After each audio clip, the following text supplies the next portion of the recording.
Friends welcome back. तो यहाँ पे प्रॉब्लम पता क्या है, वाईटी प्लेटफॉर्म पे प्रॉब्लम ये है कि जब भी किसी की फैमिली में कोई कंट्रोवर्सी चलती है तो वहाँ पे बहुत से लोग कंट्रोवर्सी को थमाने की जगह उस कंट्रोवर्सी पे अपने नंबर बनाने की कोशिश करते हैं, यानी कि वहाँ पे साइड लेने की कोशिश करते हैं। और इस साइड लेने के चक्कर में कहीं ना कहीं आप ये सोचते हैं कि सामने वाले का आप भला कर रहे हो, लेकिन आप उनका भला नहीं करते, आप उल्टा उनका नुकसान ही कर देते हो। तो वही कुछ सिनेरियो हो रहा है आजकल सपना की ज़िंदगी में, जहाँ पे सपना आपको दिख ही रहा है कि अपनी फैमिली की प्रॉब्लम से डील कर रही है। वहीं पे कुछ लोग जो है इस चीज़ का इस तरीके से फ़ायदा उठा रहे हैं कि फैमिली में और ज़्यादा फ्रैक्शंस डेवलप करने की कोशिश कर रहे हैं। तो वहीं पे बहुत से लोगों ने, जब सपना ने ये बताया कि उनके रिश्तेदारों की वजह से या किसी तीसरे बंदे की वजह से उनके घर में जो है डिस्प्यूट हुआ है या उनके घर में मनमुटाव हुए हैं, तो वहाँ पर सबसे पहले लोगों का जो ध्यान है वो चला गया इनकी जेठानी के ऊपर, जबकि उस बंदी का इस मैटर में कोई भी लेना देना नहीं है। वो बंदी खुद अपनी किस्मत की मारी हुई है। इनफैक्ट पहले भी उन्होंने ये बताया कि मेरा पहले भी ऐसा कुछ भी नेगेटिव बोलने का मोटिव नहीं था, मैं किस सिचुएशन में थी, मैंने किस सिचुएशन में वो चीज़ें बोली वो वही बेटर जानती होंगी।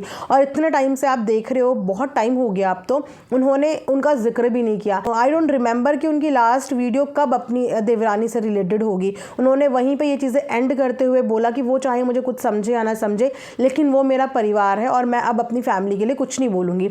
उसके बाद उस बंदी ने आज तक भी कुछ नहीं बोला। तो मैंने जस्ट अभी उनकी वीडियो देखी, जिस वीडियो में वो काफ़ी लोगों को जवाब दे रही है, क्योंकि काफ़ी लोग ना बिना जाने बिना सच्चाई जाने दूसरे बंदे को एकदम से गलत बना देते हैं। आप तह तक बातों की जाते नहीं हो, आप सामने वाले की बस एक हिंट को कुछ भी समझने लगते हो। तो वहाँ पे बहुत सारे लोगों ने ये डाउट जताया कि हो सकता है इनकी जेठानी की वजह से ये सब चीज़ें हुई हो। तो उनकी जेठानी ने भी आज अपना एक वीडियो सामने लाया जिसमें वो बता रही हैं कि सेम सिनारियो से मैं खुद डील कर रही हूँ और इतने सालों से डील कर रही हूँ। एंड आई थिंक वही नहीं, जितनी भी बहू होंगी यहाँ पे वो इस चीज़ से रिलेट कर पा रही होंगी। हर बहू और सास के रिश्तों के बीच में ऐसे कुछ लोग होते हैं जो आके भड़काने का काम करते हैं, मैनिपुलेशन का काम करते हैं, घर को तोड़ने का काम करते हैं। इनफैक्ट आज की वीडियो में उनकी जेठानी ने ये भी बताया कि इनकी खुद की सास यानी कि सपना की सास भी उनकी सास से बात करती थी और वो दूसरे कमरे से सब कुछ सुनती थी।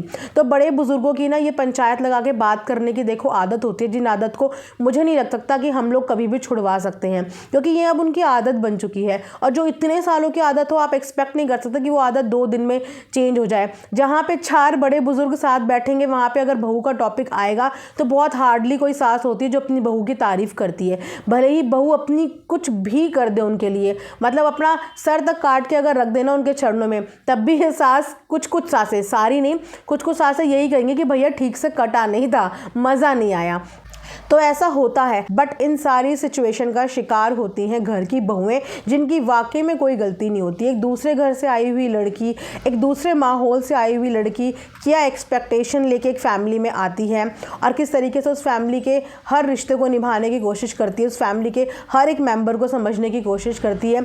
आप ये सोचिए कि अगर फैमिली समझने पे आए तो वो सिर्फ एक है जिसको आपको समझना है, लेकिन बहू उसको फैमिली के हर सदस्य को समझना है। तो आप ये देखिए ना कि किसके ऊपर ज़्यादा बर्डन रहता है, पूरे परिवार को सिर्फ एक इंसान को समझने का बर्डन या एक इंसान को पूरे परिवार को समझने का बर्डन। पर वहीं पे कुछ लोग समझते नहीं हैं और उस चीज़ का शिकार हो जाती है बहुएं। खैर ये लोग सोशल प्लेटफॉर्म पे हैं, इसीलिए हमें देखने को मिलता है। पहले यही सब सिनेरियो हुआ था सपना की जेठानी के साथ, और वो बहुत टाइम से आप देख रहे हो कि अपनी सास को इम्प्रेस करने की कोशिश कर रही हैं, अपने रिश्तों को सुधारने की कोशिश कर रही हैं। वो वहीं पर उसी जगह पर बैठी हुई है जिस जगह पर उसे पता है कि सामने वाले उसे पसंद नहीं करते, लेकिन वो फिर भी अपनी तरफ से रोज़ कोशिश करती है। जब उसे कुछ समझ में नहीं आया तो उसने सोशल प्लेटफॉर्म अपनाया कि इंसान कहीं तो जाके अपनी बात रखे, कहीं तो अपनी फ्रस्ट्रेशन निकाले, कहीं तो कुछ बोले। और उनमें चाहे उन्होंने गलती करी, लेकिन उनकी इंटेंशंस गलत नहीं थी। उनके शब्द गलत हो सकते हैं, उनका तरीका गलत हो सकता है, पर उनका इंटेंशन गलत नहीं था। उनका इंटेंशन तब भी वही था और अब भी वही है। वो अपने पति के साथ अपने फैमिली को वापस से रीयूनाइट करना चाहती हैं, अपने इन लॉज के साथ अपने टर्म्स ठीक करना चाहती हैं। और अब जब सपना इस सिचुएशन में फंसी तो वही जेठानी, जिसको लेके पहले लोग बहुत नेगेटिव कमेंट्स कर रहे थे, उन्होंने सपना के लिए स्टैंड लिया। उन्होंने आवाज़ उठाई और अभी तक परिवार का कोई भी सामने नहीं आया इस बारे में बोलने के लिए, लेकिन उन्होंने स्टैंड उठाया क्योंकि वो अपने आप को उस जगह रख के सोच पा रही थी। उन्होंने तुरंत दुखती रग पकड़ ली सपना की और उनके साथ अपना रिश्ता दिखाया कि भले ही हमारे बीच में कितनी भी नाराज़गी है, लेकिन एक औरत होने के नाते मैं ये चीज़ समझ सकती हूँ कि तुम अभी किस चीज़ से डील कर रही हो। इनफैक्ट उन्होंने ये भी एक्सेप्ट किया कि ये बंदी बहुत कुछ कर रही है, बहुत कुछ कर रही है, अपना बहू होने का पूरा फ़र्ज़ निभा रही है, लेकिन अगर उसके बाद ये चीज़ें सुनने को मिले तो इंसान को बहुत बुरा लगता है। वहीं पर उन्होंने कुछ ऐसे यूट्यूबर्स को भी मुंह तोड़ जवाब दिया है जो इनकी फैमिली कंट्रोवर्सी में इनको ड्रैग करने की कोशिश कर रहा है या एक तरीके से मिसअंडरस्टैंडिंग क्रिएट करने की कोशिश कर रहा है। तो वहाँ पे भी उन्होंने उनको भी चेतावनी दी है कि इस तरीके से हरकतें मत करो।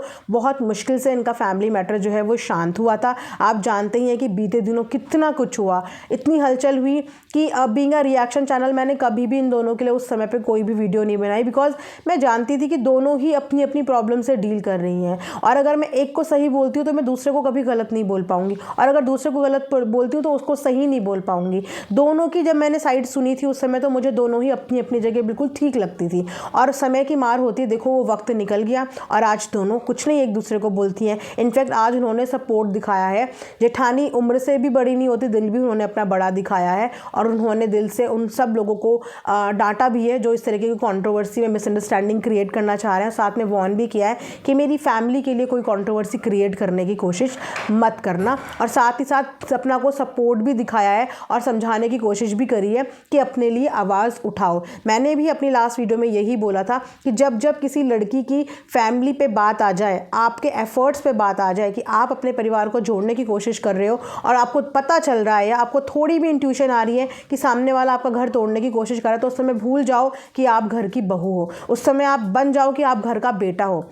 बहू को बहू बोल के लोग थोड़ा पराया समझ लेते हैं, लेकिन आपको उस समय पे बेटा बनना है और ऐसे लोगों को उसी समय वहीं पे रोक देना है, टोक देना है, वरना ये वही लोग हैं जो आपकी ज़िंदगी में कितना जहर घोल देंगे आपको समझ में नहीं आएगा और तब बात इतनी आगे निकल जाएगी कि आपके हाथ में कुछ रह ही नहीं जाएगा। आज जिन सिचुएशन से डील कर रही हैं इनकी खुद की जेठानी, कोई औरत इतनी बुरी नहीं होती, कोई औरत इतनी बुरी हो ही नहीं सकती। कमियाँ सबके अंदर होती हैं 19-20, कोई इंसान पिक्चर परफेक्ट नहीं होता है। पिक्चरों में ही बहुत चीज़ें लगती हैं कि आहा राजकुमार, आहा राजकुमारी, लेकिन हर बंदे के अंदर कुछ ना कुछ प्रॉब्लम, कुछ ना कुछ कमियां होती हैं।